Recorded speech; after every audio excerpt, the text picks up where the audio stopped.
Empat Yahudi yang kuasai industri hiburan dunia. Walaupun ramai di antara kita yang tak suka dengan Israel sebab kekejaman yang dilakukan terhadap Palestin, tetapi secara tak sedar, kita tak boleh nak lari daripada santapan hiburan yang dihidangkan oleh mereka ni. Kalau nak boikot semua, memang kita tak mampu. Jadi apa kata, kita kenali empat orang Yahudi yang menakluki industri hiburan dunia. Nombor satu adalah Haim Saban. Kalau sesiapa ingat lagi, pada era 80-an dan 90-an, banyak kartun ketika itu ada terpapar logo Saban Entertainment. Saban Entertainment ditubuhkan oleh Haim Saban, seorang pelarian berketurunan Yahudi Sephardic yang berhijrah ke Israel pada tahun 1956. Dia ni gagal tamat sekolah tapi dia ni mahir dalam muzik. Ini membuatkan dia kekal dalam industri hiburan sebagai seorang juru promosi muzik yang berpengaruh. Dia juga bertanggungjawab membawa masuk ramai nama besar ke Israel untuk mengadakan persembahan. Dia pun mula terlibat dalam industri hiburan Amerika Syarikat, menjadi komposer kepada banyak kartun animasi terkenal sebelum lawatannya ke Jepun pada tahun 1984 memperkenalkan dia dengan siri TV Super Sentai. Dia pun cadangkan idea terjemahkan rancangan itu kepada penonton dalam versi barat, mengambil masa lebih 8 tahun perbincangan sebelum berjaya meyakinkan eksekutif di saluran Fox untuk mengeluarkan dana. Fox pun bersetuju untuk membeli lesen rancangan dari Jepun, memulakan siri supra popular Mighty Morphin Power Rangers yang menjadi batu asas kepada kejayaan Saban Entertainment. Selain Power Rangers, Saban Entertainment juga menerbitkan siri, terjemahan dan olahan semula lain seperti Digimon, Dragon Ball, Mask Rider, Transformers dan pelbagai siri animasi komik Marvel. Yahudi kedua yang kuasai industri hiburan dunia adalah Gene Simmons. Bagi peminat muzik rock, siapa je tak kenal dengan Gene Simmons? Terkenal sebagai pemain bass kumpulan Kiss dengan sorekan muka yang unik, Gene Simmons atau nama sebenarnya Chaim Weitz lahir pada 1949 di Haifa, Israel.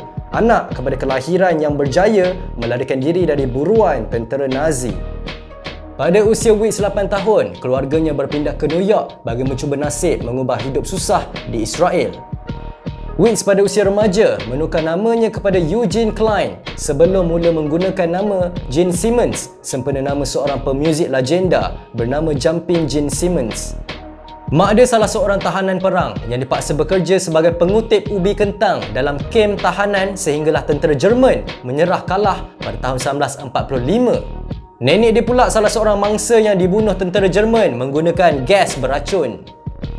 Lepas dah bebas, mak dia berkahwin pada tahun 1946 sebelum berpindah ke Israel pada tahun 1947. Masa tu hidup diorang memang susah sebab tak ada duit.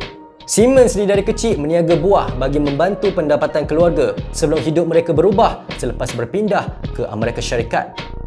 Mamat Yahudi ketiga yang kuasai industri hiburan dunia adalah Avi Arad. Avi Arad lahir pada tahun 1948 di Givatayim, Israel. Merupakan seorang anak pelarian. Ibu bapanya lari meninggalkan negara asal mereka, Poland, untuk menyelamatkan diri. Hidup Arad ni sejak kecil penuh dengan konflik. Ekoran sering dengan usaha gerakan Israel menubuhkan negara sendiri. Yang bermula pada tahun kelahirannya, Arad membesar dalam suasana yang tak stabil sehingga turut terlibat sebagai tentera dalam peperangan 60 hari dalam tentera Israel pada tahun 1967. Perang itu dimenangi oleh Israel membawa kepada pembentukan rasmi negara haram itu. Lepas dah tamat konflik, Arad datang ke Amerika Syarikat menyambung pengajian dalam bidang perniagaan untuk sara diri di kerja sambilan sebagai pemandu lori. Disebabkan diri memang minat gila dengan komik dan game, dia pun kerja dengan 3 syarikat gergasi permainan dunia iaitu Mattel, Tyco dan Hasbro, membolehkan dia kumpul pengalaman, belajar dan faham selok-belok bisnes. Lepas tu dia pun berjaya membuka syarikat rekaan permainan sendiri dinamakan sebagai Toy Biz. Dia buka Toy Biz bersama rakan kongsi bernama Isaac Permuter, membolehkan Toy Biz mula mengeluarkan siri permainan berasaskan watak komik Marvel.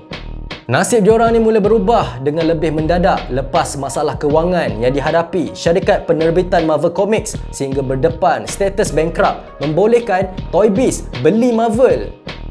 Arad ni pun mula revolusikan Toy Biz ni kau-kau dan tak terhadkan syarikat ni dekat bawah komik dan siri animasi semata-mata.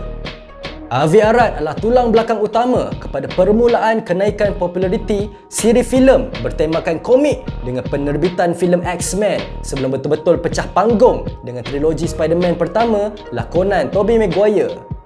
Pada tahun 2006, dilepaskan semua jawatan dalam Marvel bagi memulakan syarikat sendiri, tapi terus berkhidmat sebagai produser dalam majoriti filem berasaskan komik ciptaan Marvel sehingga sekarang. Mak Yahudi nombor 4 adalah Isaac Permuter.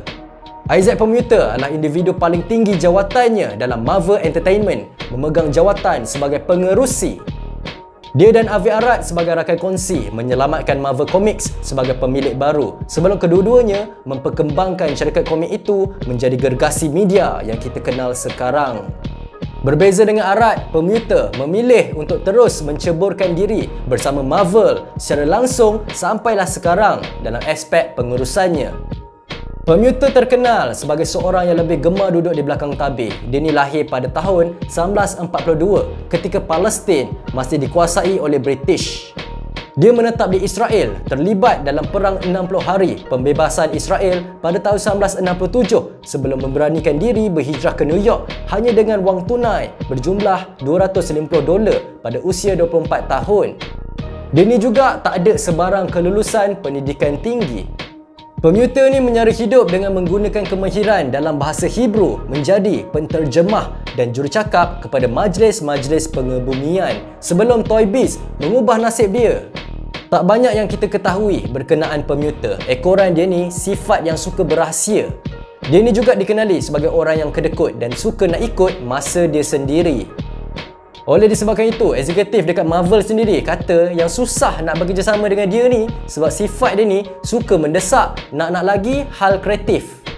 Tapi Permuter ni lah individu yang bertanggungjawab memperkenalkan banyak langkah penjimatan bajet semasa awal era dunia sinematik Marvel mahu bermula.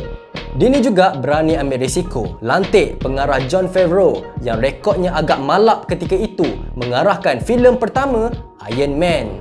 Masa hari pertama pelancaran filem tersebut yang diterbitkan pada tahun 2008, Permuter ni datang ke pawagam dengan pakai rambut dan misai palsu supaya orang tak kenal dia. Tak sangka, pengarah pilihan dia telah diterima baik di seluruh dunia dan Iron Man menjadi fenomena. Jadi itulah senarai 4 Yahudi yang menguasai industri hiburan dunia. Apa pandangan korang tentang topik kita pada hari ini? Kalau korang suka video ni, jangan lupa subscribe channel ni. Jangan lupa juga like, share dan komen. Berikan pendapat korang di ruangan bawah. Nama saya Daniel. Terima kasih kerana menonton. Selamat tinggal, jumpa lagi. Assalamualaikum. Ciao.